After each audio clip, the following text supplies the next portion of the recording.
सामने खड़े हुए तो हड़बड़ा करके जैसे ही आज बालक ध्रुव ने अपनी आंखों को खोला, देखा तो सामने नारायण भगवान खड़े हैं चतुर्भुज रूप में।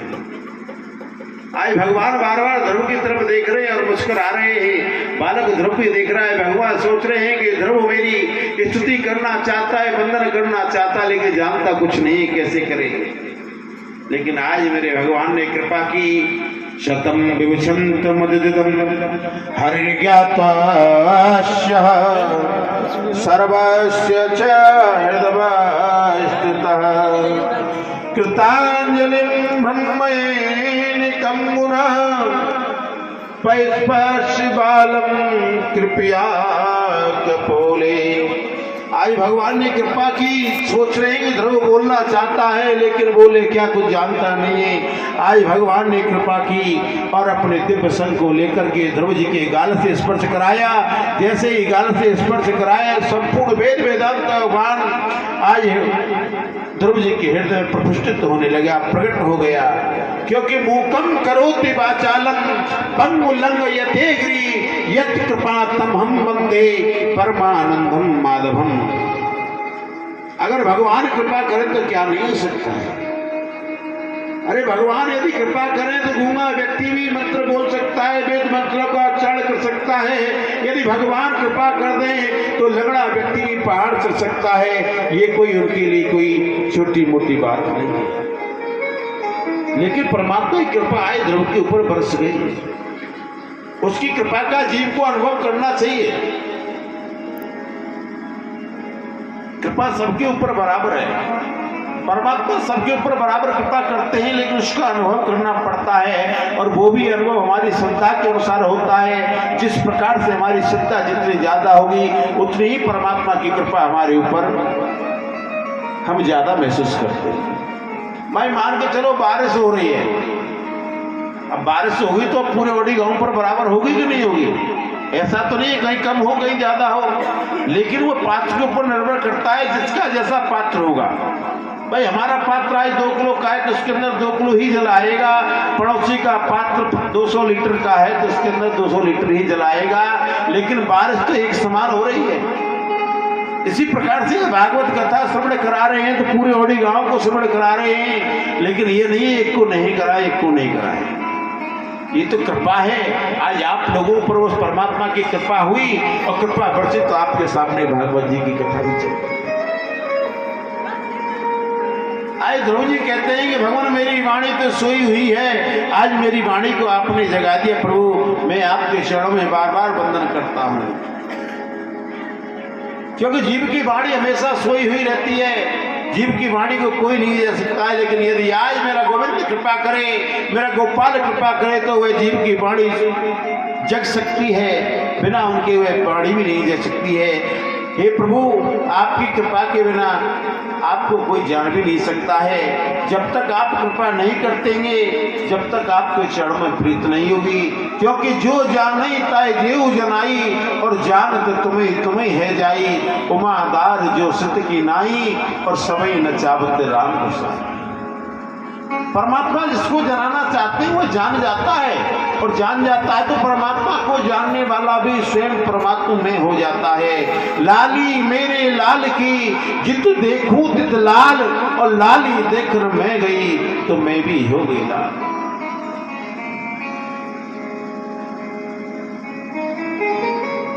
आई ध्रुव जी के ऊपर भक्ति। आज भगवान कहते हैं कि मैं तेरी तपस्या से प्रसन्न हूं बालक, वरदान मांग क्या चाहिए। लेकिन आज बालक ध्रुवदेव क्या मांगता है, प्रभु मैं क्या मांगू, मुझे आपकी भक्ति चाहिए, मुझे इतना वरदान दे दो। लेकिन भगवान विचार करते हैं कि जिस समय ध्रुव यहाँ तपस्या करने आया था, इस समय इसके मन में विचार थे कि माता सुरुचि ने जो उसे शब्द कहे हैं उनका एक एक का बदला लेकर के मानूंगा, इस राजगद्दी पर बैठ करके दिखलाऊंगा। लेकिन आज बालक ध्रुव तो मुझसे स्वयं भक्ति मांग रहा है। लेकिन आज भगवान ने कह दिया कि जा पुत्र, तुझे मेरी अनायास ही भक्ति प्राप्त है, आज से जाकर के तू राज्य का भी संचालन करेगा।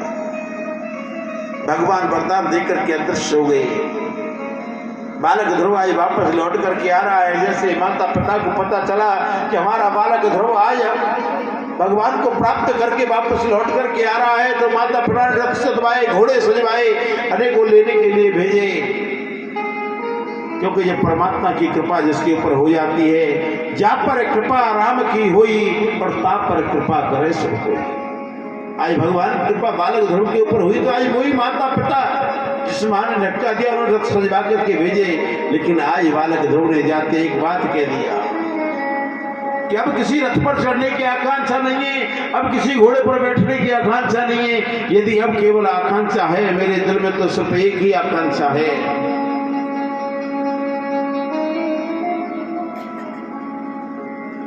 कि अब तो परमात्मा के चरणों में बैठ करके परमात्मा का चिंतन करना है।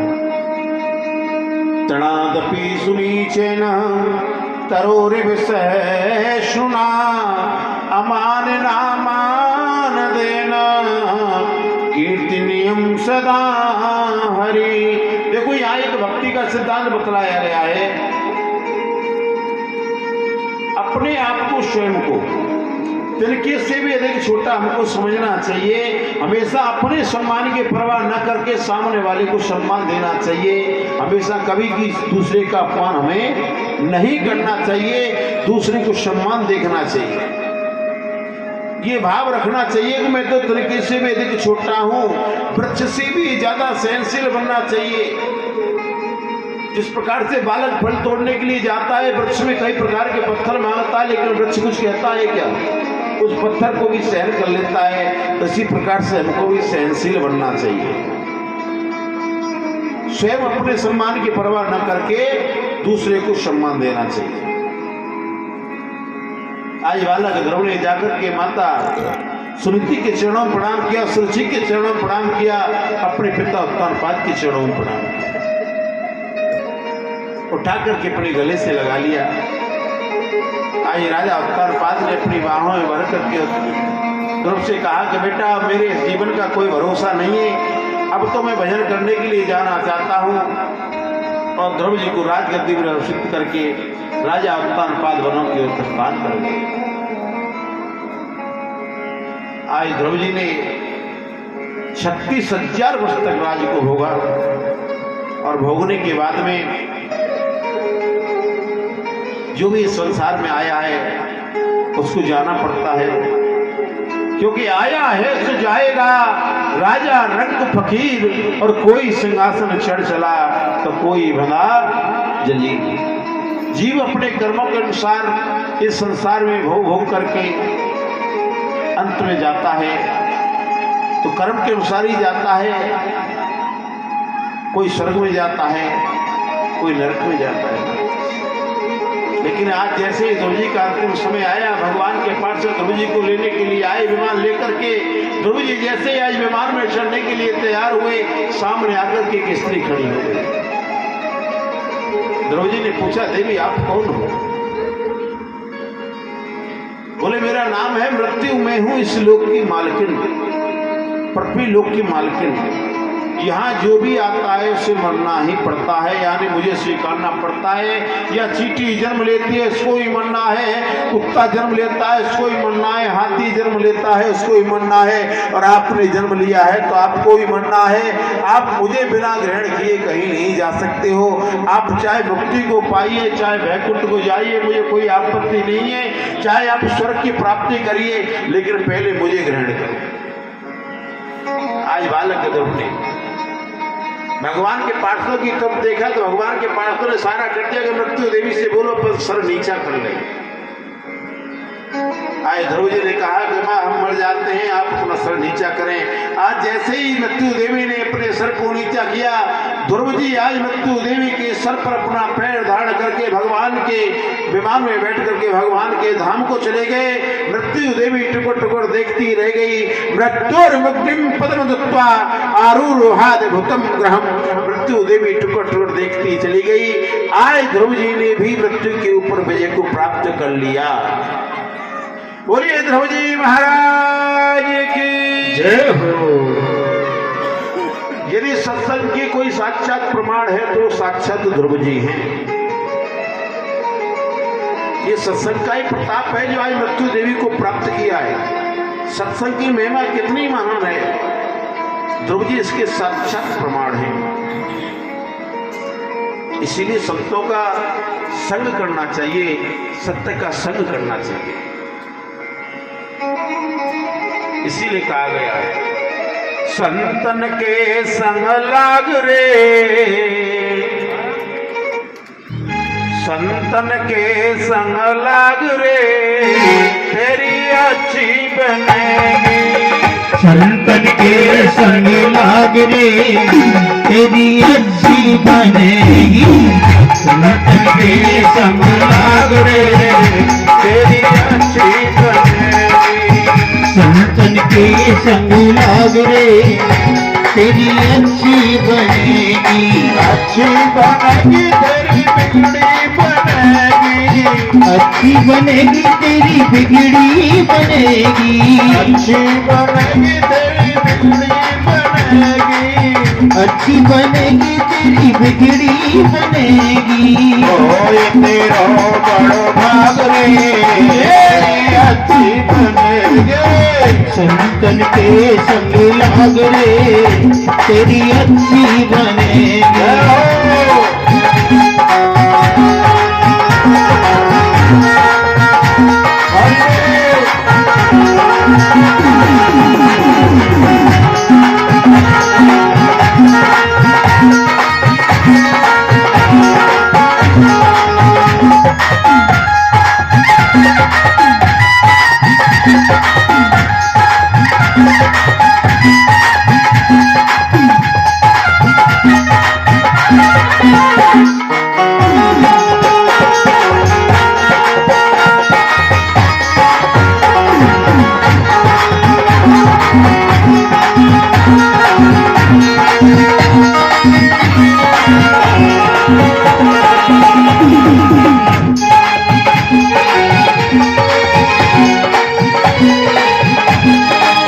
कागा से तो है हंस करेंगे, कागा से तो है हंस करेंगे।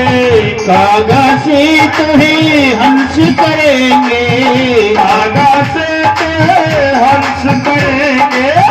उड़ जाए मिल जाए उड़ते दाग रे, तेरी अच्छी बनेगी। संतन के संग लाग रे, तेरी अच्छी बनेगी।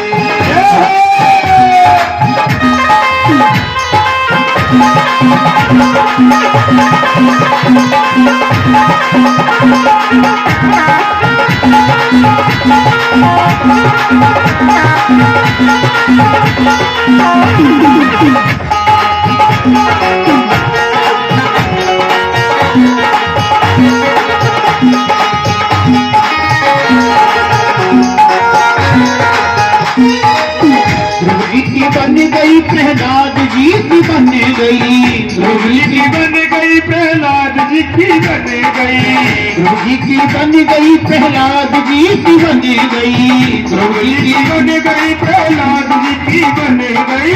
हरि कीर्तन में लाग रे, तेरी अच्छी बनेगी। संतन के संग लाग रे, तेरी अच्छी बनेगी। अच्छी बनेगी तेरी बिगड़ी बनेगी। अच्छी बनेगी तेरी बिगड़ी बनेगी। बिगड़ी बनेगी तेरी अच्छी बनेगी। बिगड़ी बनेगी तेरी अच्छी बनेगी। संतन के संग लाग रे, तेरी अच्छी बनेगी। संतन के संग लाग रे, तेरी अच्छी बनेगी।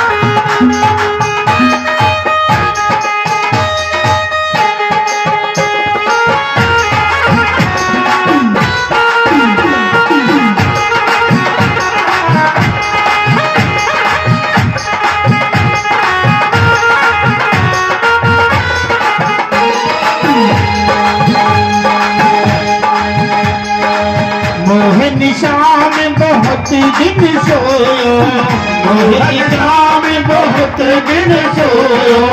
जाग सके तो जाग रे, तेरी अच्छी बनेगी।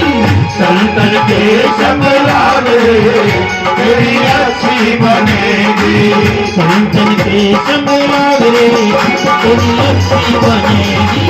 संतन के संग लाग रे, तेरी अच्छी बनेगी। अच्छी बनेगी, तेरी बिगड़ी बनेगी, तेरी बिगड़ी बनेगी। तेरी अच्छी बनेगी, तेरी